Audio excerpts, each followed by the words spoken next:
This one trading mistake cost me over $1 billion.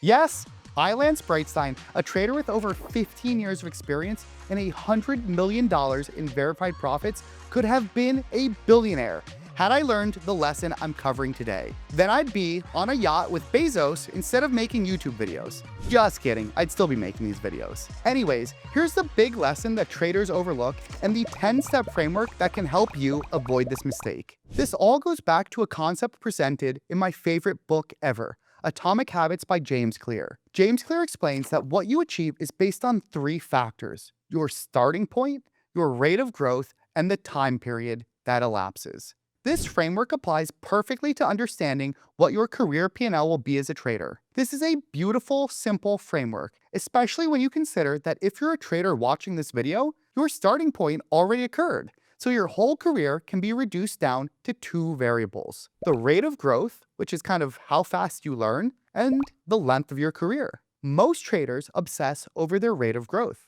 I spent my career trading at Trillium, running a desk and working with traders at every level. Naturally, everyone obsesses over skill. How do I get better? How do I improve my risk management?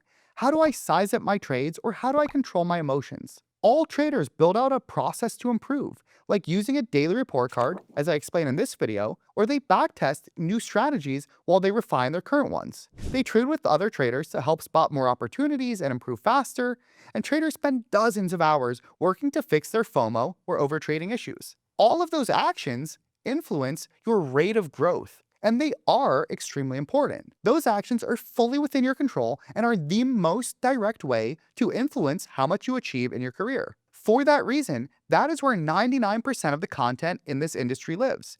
And yes, it does matter, and it's why I cover that sort of stuff on my channel.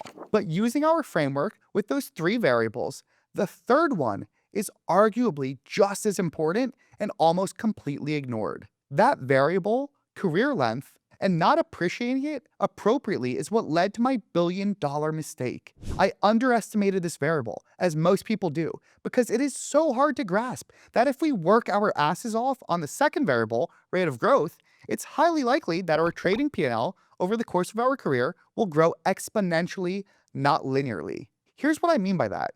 In your first year, you might lose maybe 20 grand. The next year, you might lose 10 grand. Then the third year, you might be break even. It's wrong to assume that you will then make 10K and then 20K in the following years. That would be approximately linear growth. But with trading, most successful careers follow an exponential curve, meaning you might eventually make 10K, then 50K, and then 250K in the following year. Early in your career, the results are almost always underwhelming. My first year, I lost money.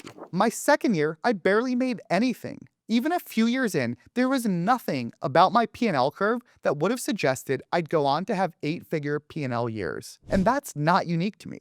I need to emphasize this hard. That is the standard path. The P&L curve is flat early, then it starts to bend, and eventually, if you survive long enough, it goes vertical. And that is where all the money is made. Now, let me explain my billion-dollar mistake. I did not follow the 10 steps that I'm going to outline in this video.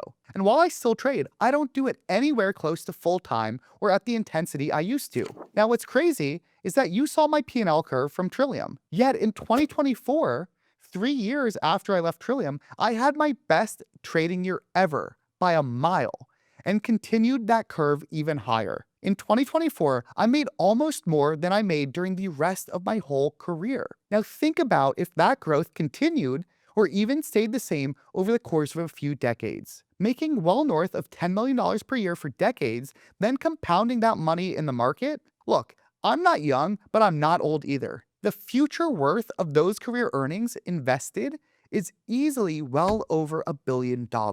And yes, this is an extreme example, but the concept applies to all of you. Focusing on having a long career is how you build true freedom and a lifestyle that you can sustain, because there are countless stories about traders who make it big, upgrade their life, then they can't afford to keep it. And that's why I make videos on mastering your mindset. And they're in this playlist. There's a stat about Warren Buffett that sounds almost fake, but it's true. Pretty much all of Warren's current wealth came after he turned 60 years old. Not because he suddenly got smarter, but because compounding had enough time to do its job. Trading works the same way. Your edge compounds, your capital compounds, and your confidence compounds. But none of that matters if you quit before you reach that phase. And that is exactly what most traders do. They grind through the hardest parts of the curve, where progress feels slow and where the money isn't consistent, and then they walk away right before things would have started to click. So the real question isn't just how do you get better, it's how do you stay in the game long enough to let compounding work in your favor. The goal is not to be the trader who burns bright for a few years and then disappears. The goal is to be the trader who is still in this game 10, 15, 20 years later, continuously improving and positioned to capitalize when the right market conditions show up. Because those periods will come. Mike Bellafiore of S&B Capital always does such an incredible job emphasizing this point to his traders. For every 10 years, most years will be average. A few years will be awful, and you're even going to question whether you want to stay in the game. But there will be a year or two where everything aligns, where your skill set perfectly matches the environment and the opportunity is everywhere. Those years can define your entire career, but they only matter if you are still around to take advantage of them. Maximizing career PnL comes down to how well you execute on these 10 steps so that you can survive for the long run. And this is a framework I wish every trader understood early, because every single one of these ties directly into whether you make it to the part of the curve where the real money is made. Step number 1 is playing your own game. One of the fastest ways to burn out in trading is forcing a style that doesn't match your personality. If you're naturally slower, more analytical, and patient, trying to scalp news at high frequency is going to drain you. If you're high energy and thrive on fast decision making, sitting in swing trades might drive you insane. That mismatch creates issues, and issues lead to burnout. The traders who last are the ones who align their strategy with how they naturally think and operate. Step 2 is trading with your friends or building a tight trading pod to work with. Trading is an incredibly mentally taxing job, and doing it alone makes it exponentially harder. When you have people around you going through the same process, it reduces the emotional load. You get accountability, you get feedback, and you get perspective. Isolation is what accelerates burnout, while shared experience makes the grind much more fun and sustainable. Step number 3, socialize with traders in real life. And this needs to go beyond just having a Discord or group chat. Being around other traders in person normalizes the ups and downs of the job. You realize that everyone has drawdowns, everyone has doubt, and everyone has stretches where their trading strategies don't work. That perspective keeps you grounded during tough periods and builds long-term resilience. Step 4, making risk management your top priority. Nothing ends a career faster than one bad loss. You can be doing everything right for months, even years, and one moment of poor discipline can wipe it out. Your number one job is survival. That means respecting your risk limits, cutting losses when you're supposed to, and never putting yourself in a position where one trade can take you out of the game. Step 5, building a daily routine you can actually sustain. There are periods in your career where intensity is required, especially early on when you're learning. But if your entire approach relies on maximum effort every single day, you're going to burn out. You need a routine that balances effort with sustainability so you can show up consistently over years, not just months. Step 6, chasing mastery instead of money. When you focus on money, you create pressure, anxiety, and short-term thinking. When you focus on the long game of mastery, you improve your process and the results will follow. The traders who last in this game are obsessed with getting better, not just getting paid. Money is the byproduct,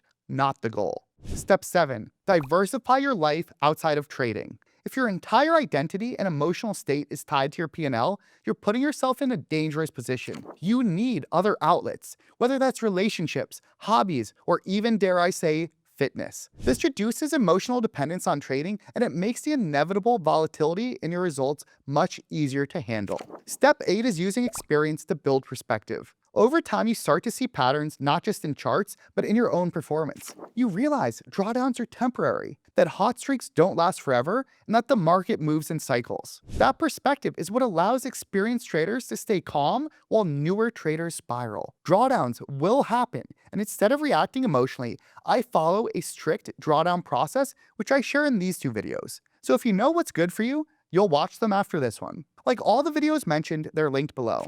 Step 9 is about removing expectations. Expectations are one of the biggest sources of frustration in trading. You think you should be making more, progressing faster, or performing at a certain level. And when reality does not match that, that creates pressure and anxiety. That pressure leads to forcing trades and making mistakes. The best traders, though, they stay grounded in the process and let results come when they come. Step 10, evolving your strategy as your life evolves. The market changes, but so do you. Your priorities will shift. Your energy changes, your interests change. The traders who last are the ones who adapt. They adjust their style, their size, and their approach to match both the market and their current life situation. That flexibility is what allows them to stay in the game long enough to capture the real upside. If you execute on these 10 steps, you are not just improving your trading, you are extending your career. And that is the real edge sometimes. Because the longer you stay in the game, the more you allow compounding to work in your favor. And if you're serious about building a trading career, check out my trading course so that you can save yourself years of costly mistakes and be one of the traders that has a long, profitable, happy career. My goal is to teach you how to fish and show you how I think in my monthly Q&As, trading reviews, and if you want, you can even book a one-on-one session with me. You know where the link is. Thank you for watching. Hit that subscribe button, and I'll see you in the next one, because we're all going to go on for a nice, long, happy career.